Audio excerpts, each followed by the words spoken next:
দুজন ছাত্র উপদেষ্টা ছিলেন, মানে ছাত্র প্রতিনিধি ছিলেন আসিফ মাহমুদ সজীব ভুঁইয়া এবং জনাব মাহফুজ আলম।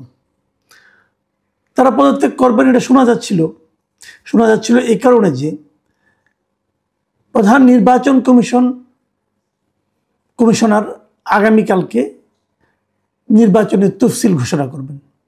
বলা হচ্ছিল যে তফসিল ঘোষণার আগেই তারা পদত্যাগ করবেন এবং আজকে আসিফ মাহমুদ সজীব ভুঁইয়া একটা প্রেস কনফারেন্সও ডেকেছিলেন। ধারণা করা হচ্ছিল সেই প্রেস কনফারেন্সে যেয়ে উনি হয়তো পদত্যাগের ঘোষণাটা দেবেন, কিন্তু তা তিনি দেননি। তিনি বলেছেন ঘোষণা আসবে প্রধান উপদেষ্টার কার্যালয় থেকে। পরে তাই হয়েছে, প্রধান উপদেষ্টার কার্যালয় থেকেই ঘোষণাটা এসেছে এবং প্রধান উপদেষ্টার যিনি তথ্য সচিব আছেন, প্রেস সেক্রেটারি, তিনি অফিসিয়ালি জানিয়েছেন যে তারা দুজন প্রধান উপদেষ্টার কাছে গিয়ে যার যা পদত্যাগপত্র দাখিল করেছেন। মজার ব্যাপার হলো পদত্যাগ তারা করেছেন বটে, কিন্তু এটা কিন্তু আজকে থেকে কার্যকর হবে না।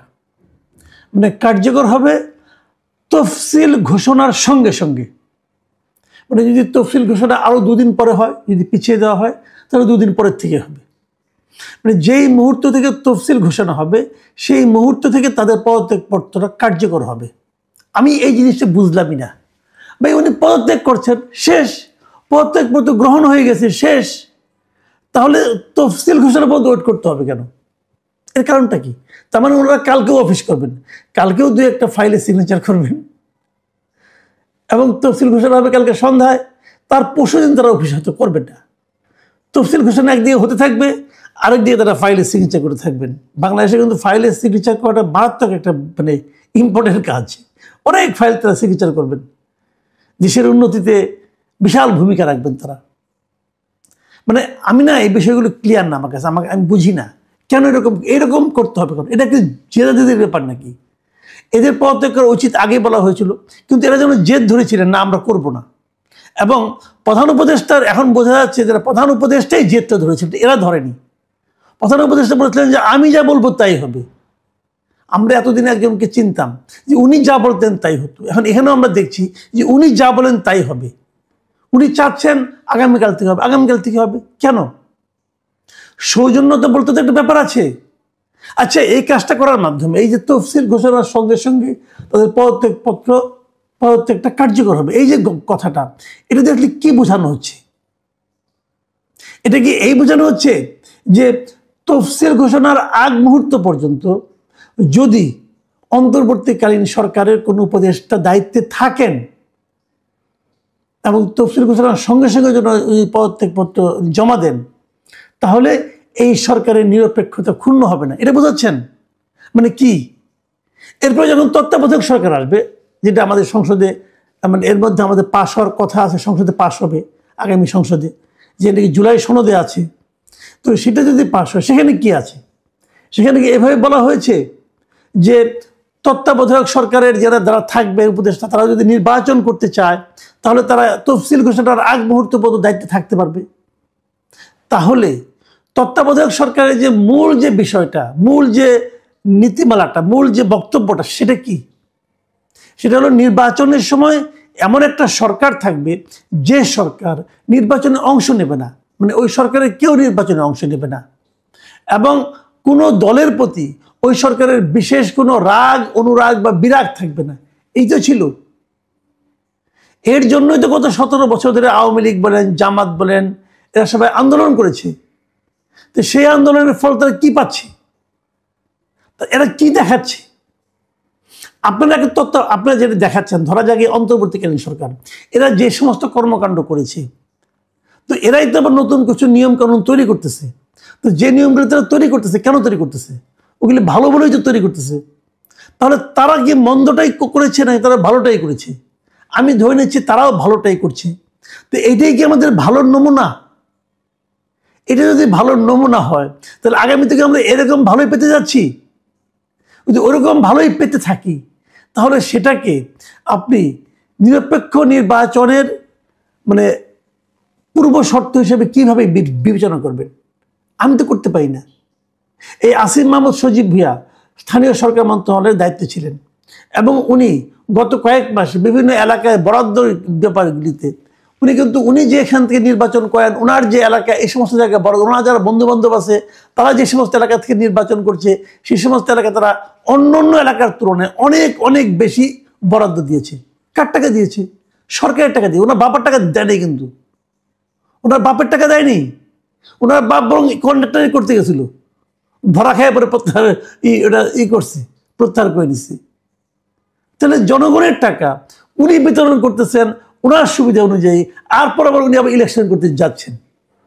এবং সেটা হচ্ছে কি নিরপেক্ষতার একটা প্রকৃষ্ট উদাহরণ, মানে ডক্টর ইউনূসের কর্তৃক তৈরিকৃত নিরপেক্ষতার একটা ভয়ঙ্কর উদাহরণ হচ্ছে এটা। তো এই যদি হয় আমাদের দেশের নির্বাচন ব্যবস্থা নিয়ে, নির্বাচন নিয়ে, সরকার নিয়ে আমাদের চিন্তা ভাবনার প্রাপ্তি, মানে প্রত্যাশার বিনিময়ে এই যদি হয় আমাদের প্রাপ্তি, তাহলে আমরা আশাটা কার উপর করবো? ভাবুন, আর একটা কথা বলি, যখন পদত্যাগপত্র জমা দেন তখন ডক্টর ইউনূস কিন্তু কিছু কথা বলেছেন। আমি ডক্টর ইউনূসকে একটা কথা পড়ে শোনাচ্ছি। উনি বলেছেন যে সরকারের থেকে যে অভিজ্ঞতা তোমরা অর্জন করেছ তা ভবিষ্যৎ জীবনে অবশ্যই কাজে লাগাতে হবে। আমি তো ভয় পেয়ে গেছি। যদি এই অভিজ্ঞতা তারা অর্জন করছে, এটা যদি তারা ভবিষ্যতে প্রয়োগ করে, তাহলে তো দেশের 12টা বাজবে ভাই। তাদের কি অভিজ্ঞতা বলেন তো দেখি? নীলা মার্কেটে যাওয়া, হাঁস খাওয়া, হাঁস যদি না থাকে অত রাতে তাহলে এসে ওয়েস্টিরে খাওয়া, এগুলো অভিজ্ঞতা? তারা কি এই অভিজ্ঞতা প্রয়োগ করবে? আচ্ছা ধরেন তাদের অভিজ্ঞতাগুলি কি সোনায় মোড়ানো ছিল, এই স্বর্ণোজ্জ্বল অভিজ্ঞতা তারা করবে, প্রয়োগ করবে তারা? ঢাকা উত্তরের মেয়র নিয়োগ করতে হবে। আসিফ মাহমুদ সজীব ভাই নিজে চিঠি লিখেছে ইয়াকে, মানে জনপ্রশাসন মন্ত্রণালয়কে নিজে চিঠি লিখেছে তাকে নিয়োগ দেওয়া হোক। এটা অভিজ্ঞতা? এবং যাকে নিয়োগ দিয়েছে সে তাকে খুব ভালো জানে, সে লোকের মধ্যে দুদক এখন তদন্ত করতেছে। 1 বছর হয়েছে মতো দায়িত্ব, এর মধ্যে সে এগুলি শুরু করে দিয়েছে। উনি আবার হিজবুত তাহরিরও ছিলেন নাকি? তারপরে আসিফ মাহমুদ সজীব ভাই নিজেও কি ওই একই সঙ্গে ছিলেন, একই সংগঠন করতেন? এই সমস্ত প্রশ্ন করবে না? তাহলে আপনি কি করে জানলেন সে এত ভালো মানুষ? আচ্ছা ঠিক আছে, রাখেন। আর কি অভিজ্ঞতা অর্জন করেছেন উনি? অভিজ্ঞতা অর্জন করেছেন আগ্নেয়াস্ত্র নিয়ে বিমানবন্দরে ঢুকে পড়েছেন। ভালো কাজ ছিল, বলছে ভুল হয়ে গেছে। স্বরাষ্ট্র উপদেষ্টা আবার বলে এরকম ভুল হয়েই থাকে, যে লোকে চশমা নিয়ে ভুলে ঢুকে পড়ে, এইভাবে সে নাকি অস্ত্র নিয়ে ঢুকে পড়ছে।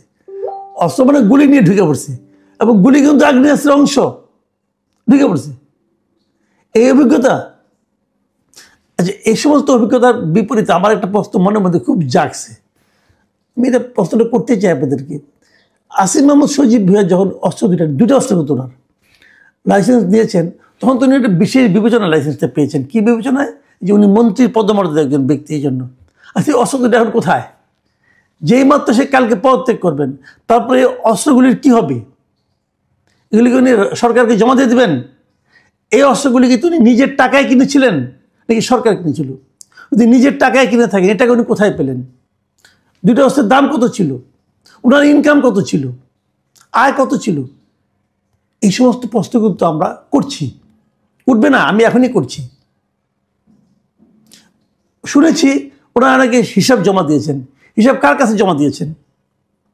জনগণের কাছে হিসাব দিতে হবে। আমরা দাবি করছি এই 2 উপদেষ্টার সম্পত্তির হিসাব, স্থাবর অস্থাবর, ওনাদের কেবল না, ওনার পরিবারের হিসাব জনসমক্ষে প্রকাশ করা হোক, এটা আমরা চাই। পাশাপাশি যারা আগামীতে সরকারে আসবেন তাদের প্রতি আমার একটা আহ্বান আছে। সে আহ্বান হলো, এই যে উপদেষ্টা যারা আছেন এদের নামে এরই মধ্যে গত 1 বছরে আমরা যে সমস্ত খবর পেয়েছি বিভিন্ন জনের সম্পর্কে, আমার কাছে অনেকে খবর পাঠায় ভাই, যা পেয়েছি সেগুলো আমি আশা করবো আগামী যারা সরকারে আসবেন তারা এগুলি বিচার করে দেখবেন যে ওনারা আসলে কী করেছেন। বিশেষ করে শেষের 2-3 মাস, এটা তো খুব সিরিয়াসলি দেখা উচিত যে করেছেনটা কি। আমি কেবল 2জন ছাত্র উপদেষ্টা বলছি না, সকল উপদেষ্টার ব্যাপারে আমি বলছি বিচার করতে হবে। কারণ ওনারা কিন্তু সন্দেহের ঊর্ধ্বে নন। ওনারা যদি নিজের থেকে হিসাবটা আগের থেকে প্রকাশ করতেন তাহলে আমরা বলতে পারতাম সন্দেহের ঊর্ধ্বে। ওনারা কিন্তু আগের থেকে বলেননি তাদের কি সম্পদ আছে।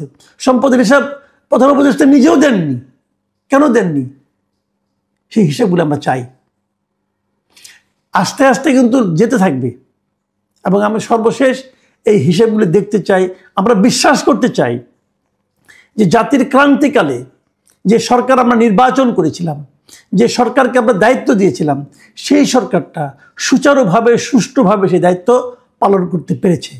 যদি আমাদের এই বিশ্বাস বাস্তবায়িত না হয়, তাহলে তার যে প্রতিফল সেই সমস্ত লোককে তার ভোগ করার জন্য প্রস্তুত থাকারও আমরা আহ্বান জানাচ্ছি। প্রিয় দর্শক, এখন এ পর্যন্তই।